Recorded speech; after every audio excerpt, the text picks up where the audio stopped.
Muy buenas noches, les habla el pastor Vladimir Martínez desde Mérida, Ciudad de Dios. Para mí es un privilegio compartir con ustedes esta enseñanza de la palabra del Señor con motivo de esta vigilia. El tema que se me ha asignado es hablar un poco acerca del arrepentimiento, tomando en cuenta todo lo que aconteció después que Nehemías recorrió aquella noche la ciudad de Jerusalén. Estaba destruida completamente, los muros destruidos, luego de 70 años de desolación. Todos conocemos la historia. Sin embargo, quiero comenzar hablando de los antecedentes de esto. ¿Qué fue lo que condujo a que esto pasara? Es como vamos a hablar un poco de las causas de esta desolación. Para eso les invito a que busquen en el segundo libro de Crónicas, capítulo 36. De allí partes, son los últimos días del rey Sedequías. Un joven de 21 años comenzó a reinar. Sin embargo, muestra la palabra del Señor que él hizo lo malo ante los ojos del Señor. No solamente él hizo lo malo, sino que dice que incumplió una palabra que había dado al rey de Babilonia. Fue una persona muy terca y endureció su corazón. Y todo lo que el profeta Jeremías le decía, él no le hacía caso. No se volvió a su Señor. No solamente él pecó como rey, como gobernante, sino que los sacerdotes pecaron también. Dice que todos los jefes de los sacerdotes y el pueblo pecaron delante del Señor e hicieron conforme a las abominaciones de las naciones y contaminaron la casa del Señor. Eso está en el verso 34. Pero no solamente fueron los sacerdotes y el rey, sino todo el pueblo. Dice que todo el pueblo también cometió el mismo pecado de los sacerdotes y contaminaron la casa del Señor. ¿Y cuál fue el pecado que estos tres grupos humanos cometieron? Reyes, sacerdotes y todo el pueblo, es decir, toda la nación. La idolatría. Fue el pecado de la idolatría lo que ellos cometieron, profanando la casa del Señor. Dios continuamente les envió profetas para sacarlos del error, les envió profetas para sanarlos, les envió profetas para que se volvieran de nuevo al Señor. Sin embargo, leemos allí que ellos se burlaban de los profetas, hacían escarnio de ellos, burla pública, los menospreciaban la palabra del Señor y se mofaban. Es decir, los profetas pasaron a tener ningún valor para ellos. La palabra del Señor no tuvo valor para ellos. Se endurecieron completamente, se hicieron semejantes a personas incrédulas, impías, no creyentes. Y como dice allí la palabra del Señor, hasta que no hubo ya remedio, es decir, no hubo sanidad, no hubo medicina. Dios de muchas maneras procuró darle sanidad a este pueblo, de muchas maneras procuró sanarlos, restaurarlos, envió profetas, envió palabras. Sin embargo, ya no hubo tiempo, ya no hubo forma de ser sanados, estaban completamente endurecidos, cegados, heridos, le habían dado la espalda a su Señor. Entonces, eso fue lo que aconteció. Esas son las causas por las cuales vino un rey llamado Nabucodonosor de Babilonia, los invadió y los destruyó. Leemos en Juan capítulo 10, verso 10, Jesucristo dijo: el ladrón viene para robar y matar y destruir. Vemos que ese proceso aconteció también allá en Jerusalén. El verso 17 dice que vino el rey de los caldeos y mató a espada jóvenes, a los ancianos, al débil, a la virgen. Se cumplió el primer paso del enemigo, que es matar. En el verso 18 dice que todos los objetos de la casa de Dios, grandes y pequeños, se los llevó a Babilonia. Segundo paso, hurtar. Y el tercer paso, destruir. En el verso 19 dice: quemaron la casa de Dios, derribaron la muralla de Jerusalén, prendieron fuego a todos sus palacios y destruyeron todos sus objetos valiosos. Matar, hurtar y destruir es la labor del enemigo. Y los que quedaron, dice, los que quedaron vivos fueron llevados cautivos a Babilonia, a esclavitud. los pocos que quedaron vivos. Pero hay algo muy interesante. En el verso 21 dice, para que se cumpliese la palabra de Jehová por la boca de Jeremías, hasta que la tierra hubo gozado de reposo, sus sábados, dice otra versión, porque todo el tiempo de su asolamiento reposó hasta que los 70 años fueron cumplidos. Desde los días del sacerdote Elí, el pueblo de Israel había dejado de cumplir esos años de reposo. Cada 7 años la tierra debía entrar en reposo. Vinieron estos 70 años más y la tierra reposó. La tierra tuvo descanso.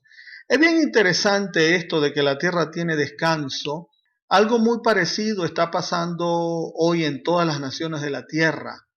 Debemos buscar y entender qué está diciendo el Señor con esto. La tierra tiene reposo. Ahora, vamos a hablar un poco del arrepentimiento.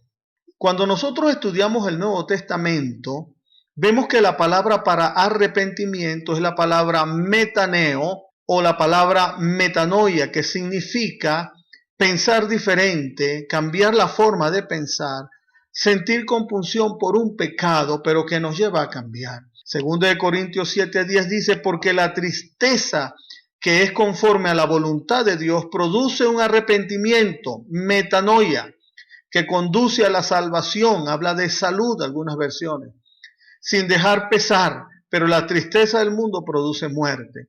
Aquí nos habla que cuando Dios nos entristece, y en griego la palabra tristeza es la palabra luto, porque sí debe haber cierta tristeza para que haya un cambio en nuestra forma de pensar.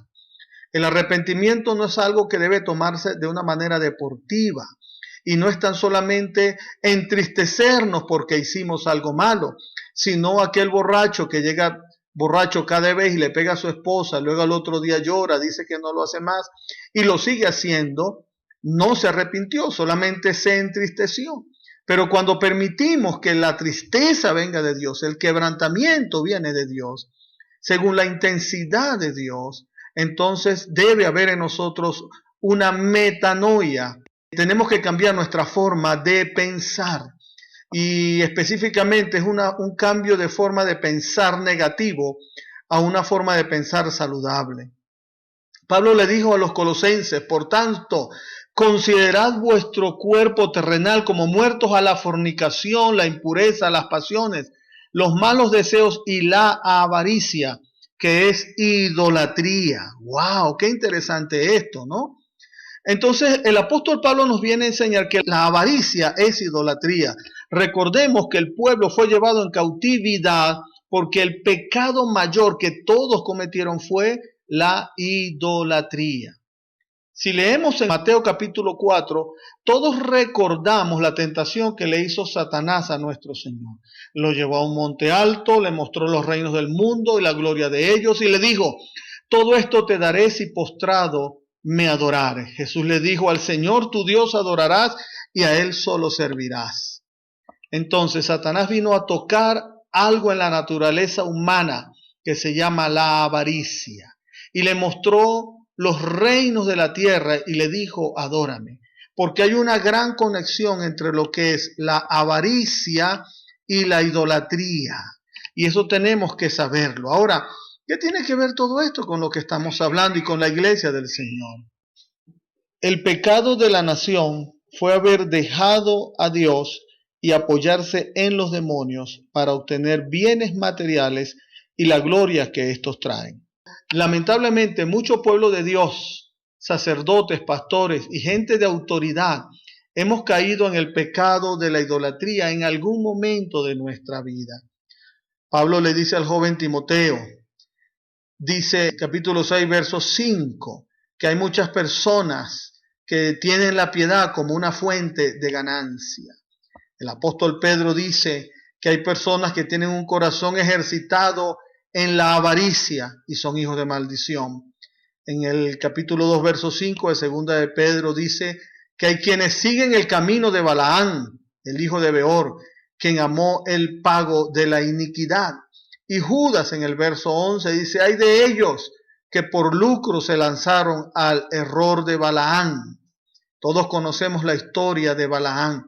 Y en Apocalipsis 2:14 el Señor da la sentencia a los que tienen la doctrina de Balaam, que enseñaba a Balac a poner tropiezo ante los hijos de Israel, a comer cosas sacrificadas a los ídolos y a cometer actos de inmoralidad. Entonces, vemos que hay una relación directa entre la avaricia y la idolatría. Ahora, ¿qué tiene que ver esto con nosotros, pastor? Podemos preguntarnos. Nosotros somos gente santa, gente buena, gente que amamos a Dios.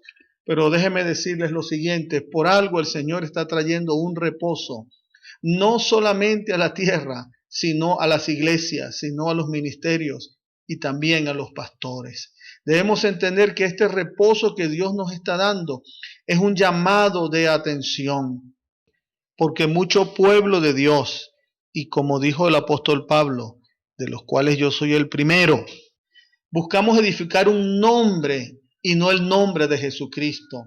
Edificar el nombre de nuestro ministerio, nuestro nombre propio como ministros de Dios, o el nombre de las iglesias por medio de las asociaciones civiles sin fines de lucros, o las fundaciones donde trabajamos, o de algún partido político o líder político, o de algún movimiento electoral, o también buscamos realzar el nombre de un pastor, de un apóstol, de un líder, y nos hacemos idólatras.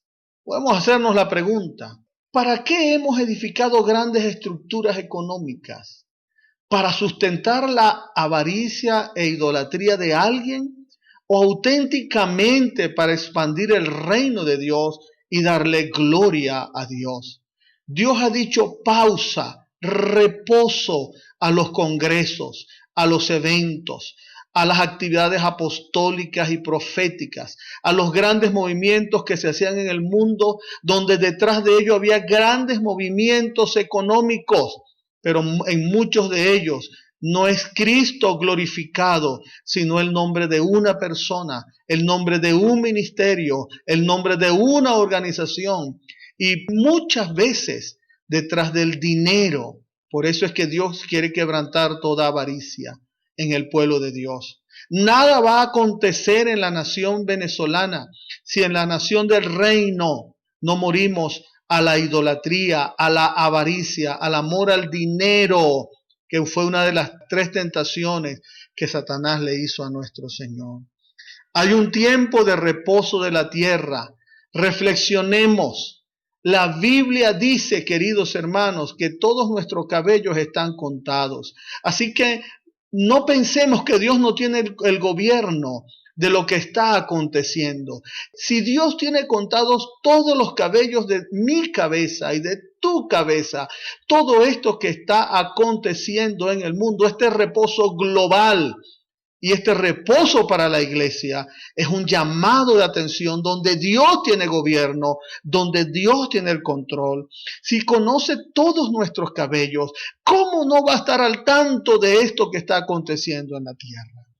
Mi oración, y pido que sea nuestra oración, que después de este reposo, así como el pueblo regresó de Babilonia y fue una nueva nación no idólatra, así la iglesia del Señor pueda regresar de este reposo como una nueva nación, con una nueva visión, que la gloria sea siempre para el Señor.